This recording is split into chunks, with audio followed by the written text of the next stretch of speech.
Ready?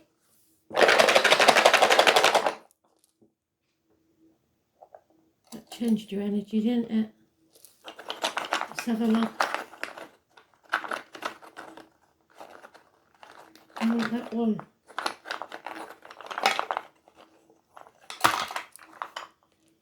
Willow. Have we had willow lately? I don't know. The willow. Sail. Whatever, even if it's a repeat message, it's important. Sail. There it is. 55. Might be your age, might be your door number, it might mean something to you or not. Not necessarily so. 55.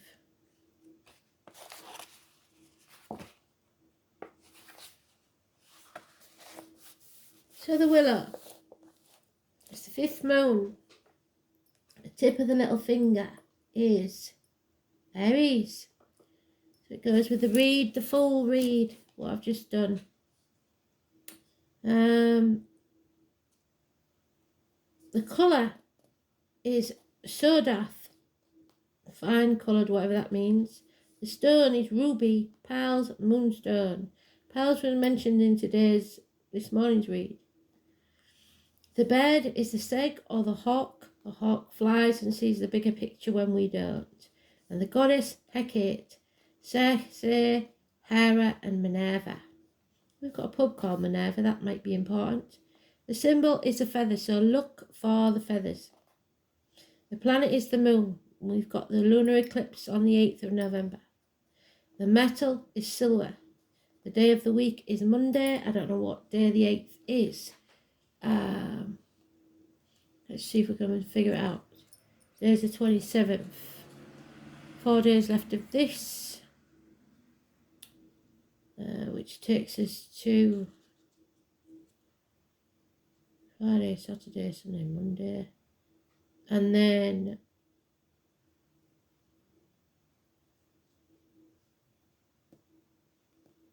no, it'd be Tuesday, I think. It depends on what time the lunar eclipse is, won't it? The musical note B. The message is enchantment. Symbolises death as changes and the bringer of life. Lucky for journeys. So the words are flow, hue of the lifeless, activity of bees. So the bees and the honey are back. So it could be something to do with Manchester. Or wherever you see a honey or the bees, or someone in spirit who loved honey. The flower essence is willow, wild oats, so sowing your wild oats. Slethranus, so if you don't want to be conceiving, keep your legs crossed. Serato combined. Willow is sacred to Hecate, Circe, Hera and Persephone, the high priestess. She was also mentioned. Was born on the 2nd or the 29th or anything connected to that number. Were all death aspects of the triple goddess.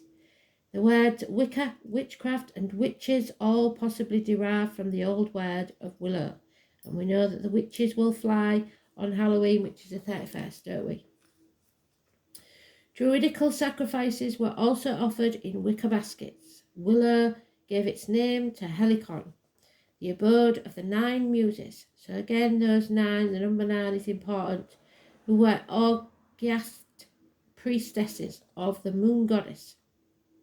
A willow tree grew outside Zeus's Cretan cave and when he was born, and we know that the willow planted by a house is unlucky.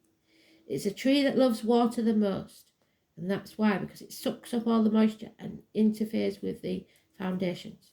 It is sacred to the moon goddess and giver of dew. The bark is good for pain, arthritis and rheumatics, so they may be conditions that you need to treat. It is the tree of enchantment. Willow is sacred to Minerva, the moon goddess. It is a season of Beltane. I didn't look it up, did I? I should have looked up what Beltane was. I will do. So should you. Sail is feminine, the moon, the water, so Cancer, Pisces, Scorpio, line, burial places, and has a symbolic association with death. It is used to attract love, and magical wands for moon magic. Well, we had a magical wand in the Celtic cross. Guards against evil. It's a healing spell. Brooms, besoms, traditionally bound in willow. I will be getting my broomstick out, and I might even show you it. My niece made me it. It's massive. The willow is a sign of intuition and imagination. It is the unfolding of our powers, including psychic and intuitive. The willow is the gift of cunning, of the skillful, of subtle use of mental powers to have your aims met. So watch out for mind games.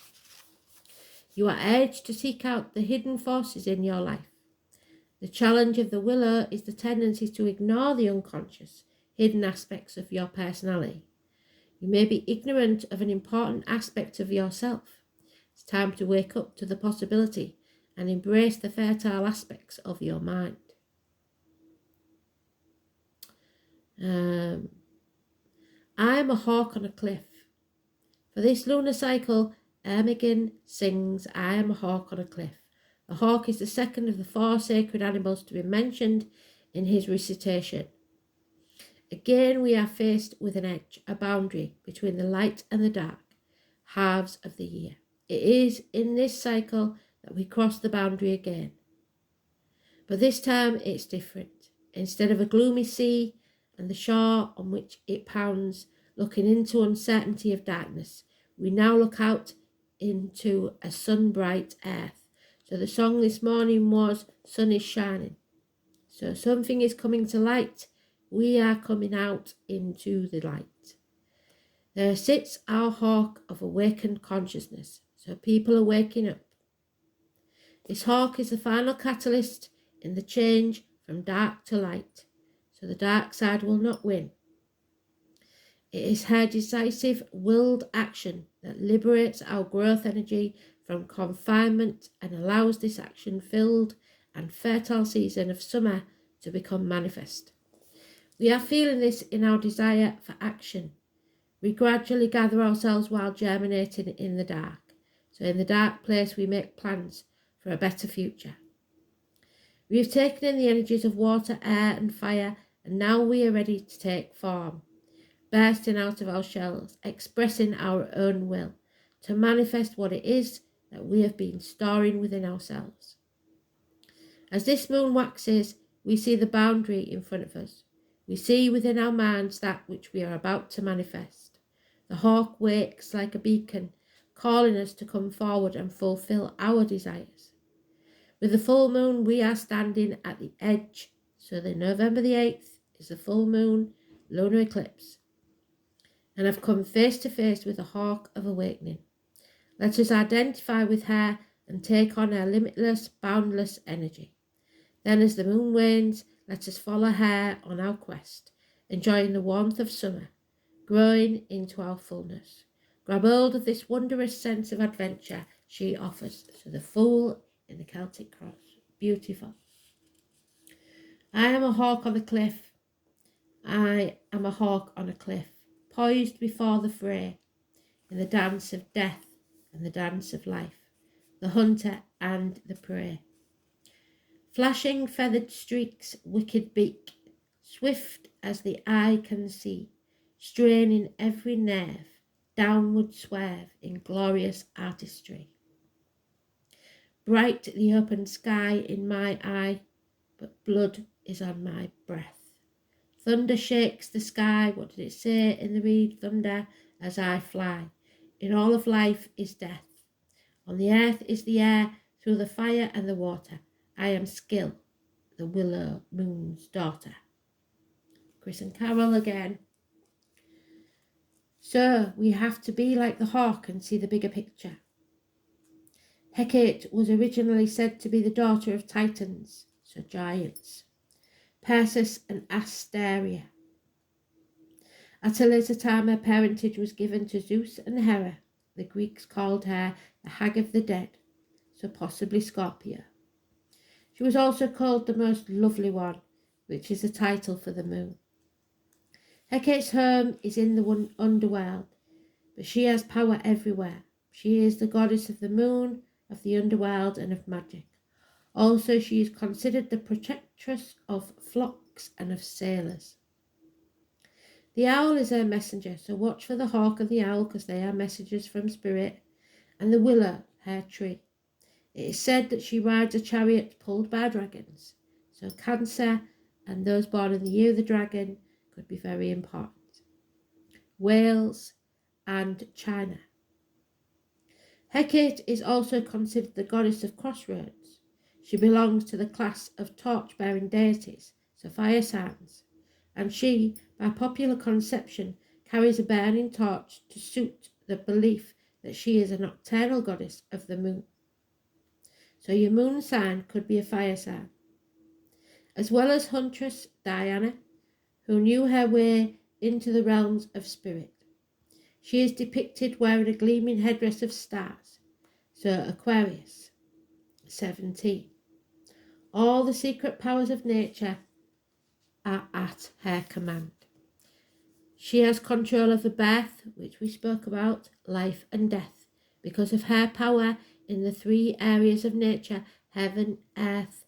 She is prepared in a triple form. She is called the triple goddess.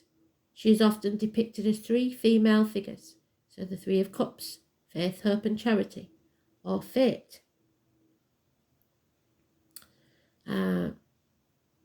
Or as one of the three animal heads of the horse, so the year of the horse, the year of the dog, and the bear, which we know is Virgo. So, the horse and the dog were mentioned in the Celtic cross also. And sometimes of three dogs, so those born in the year of the dog, very important. All wild animals are sacred to her. She is considered goddess of the wild, of the dead, of night, of darkness, and mistress of all witchcraft and black arts.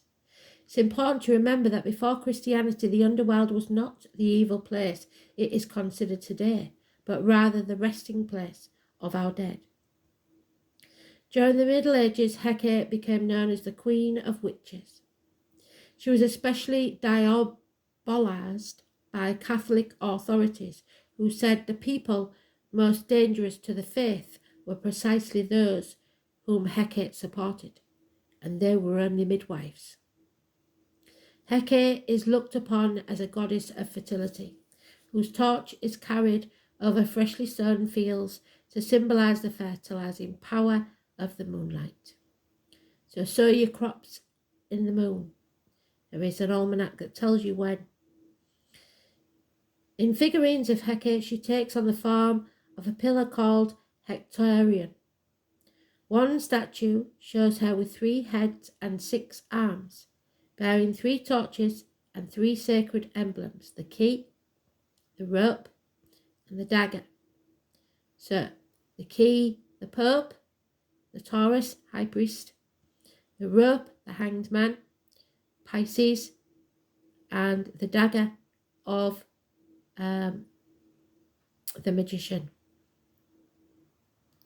With the key to the underworld, the key to the truth, and what you bind yourself to, the material or the spiritual, Hecate unlocks the secret of the occult mysteries and knowledge of the afterlife. The rope symbolizes the umbilical cord of rebirth and renewal, and the dagger or athame is a symbol of ritual power. Hecate is the protectress of far-off places, roads and byways. So if you are far from your native land, know that they protect you. At night, during the dark moon, Hecate can be seen walking the road with her howling dogs and torches. In Greece, statues of her stood at crossroads where the travellers faced 3 choices. So you have 3 choices. Food offerings called Hecate's Supper were left there late at night on the eve of the full moon. The person leaving the food walked away without looking back. So you may be walking away without looking back. For they were afraid to confront the goddess face to face.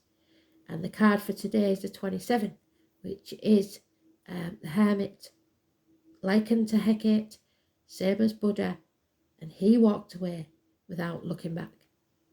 This was a way of honouring the threefold goddess, where one could look 3 ways at once. In stories of Hecate, she is often accompanied by her dogs, by Hermes, Hermes in the UK is a messenger, a messenger service. So maybe you'll be getting a messenger. And her priestesses, Circe and Medea, who are said in some histories to be Hecate's daughters. Her dog, who is a sacred animal, was offered to her as a sacrifice. The appearance of the black howling dog at night meant that Hecate was near, and their barking announced her approach. And some say, if like in Harry Potter, if you see the black dog, it is a sign of a death. Hecate and her dog are said to journey over the graves of the dead to search for souls of the departed, and then carry them to refuge into the underworld. Hecate also enjoys the company of the fairies.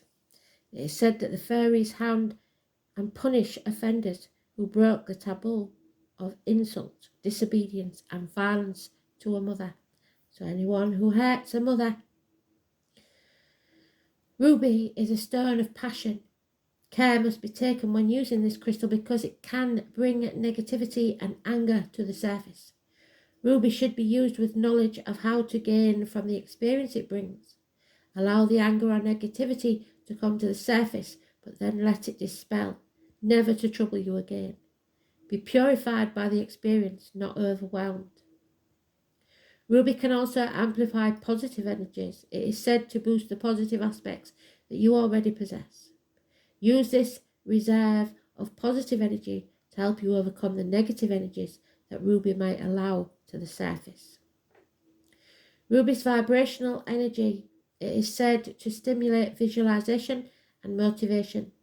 This effect can allow you to be more realistic in your expectations and more honest in your intention. Ruby intensifies the life force energy that we all possess and stimulating the will to live and enhance your innate survival instincts. They can help you to cleanse and stimulate the heart and also help in matters of love.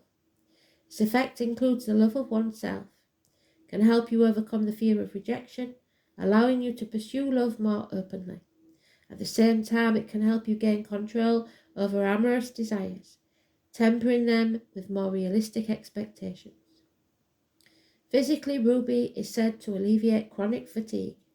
It also may help overcome diseases caused by environmental toxins. They are said to benefit the heart and circulatory system, so detoxify your body and your blood. The moonstone energies are soothing and nurturing. They can help calm and prevent overreactions to personal situations that involve emotions. So like I said, no knee-jerk reactions to anything. It's natural to be angry, but how you use that anger is a different thing. Moonstone energies are feminine in nature and can help us all become more sensitive and loving. The subtle energies of moonstone can help to open and cleanse your heart. They are soothing and healing to the mind, emotions and body. Although moonstone is seen as feminine influence, it can also help aspects of yourself, making moonstone a good choice for men who could benefit from being more sensitive and better able to express their love. In India, moonstone is considered sacred. It is said to bring good fortune, but more importantly, it is seen as a tool to promote spiritual enlightenment. Moonstone can help you become more intuitive. It can also boost psychic ability. Moonstone has a powerful effect on women's menstrual cycles. Women are cautioned about wearing or carrying moonstone at times of the full moon or when they are menstruating. So moonstone and rubies, you may have inherited. And finally, the hawk is the messenger, attributed to responsibility. He teaches us to observe, receive signals, and grab all opportunities. Hawk brings a connection with the far-reaching memory. Hawk is the ancestral soul. The sparrowhawk is about the size of a kestrel and has a similarly long tail, but its wings are rounded, not pointed tips, and are shorter as if not fully extended. Whether soaring or gliding, sparrowhawks have a characteristic flip-flap glide action. After the kestrel, They are the second commonest raptor in Britain, occurring largely in areas where there are trees. They are not present in the Hebrides, Orkney or Shetland Isles. Some birds occur on passage and in winter from the continent. Beautiful read. Thank you, Spirit. And we will have a unicorn card just for the hell of it.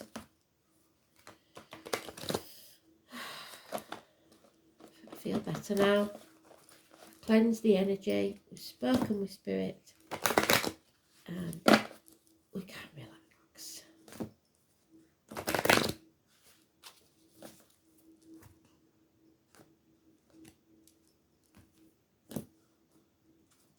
Last word then, Spirit, please.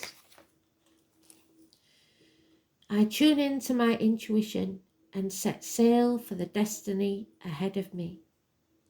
So we're going on that journey. We're setting sail. True north, follow it. Thanks for listening.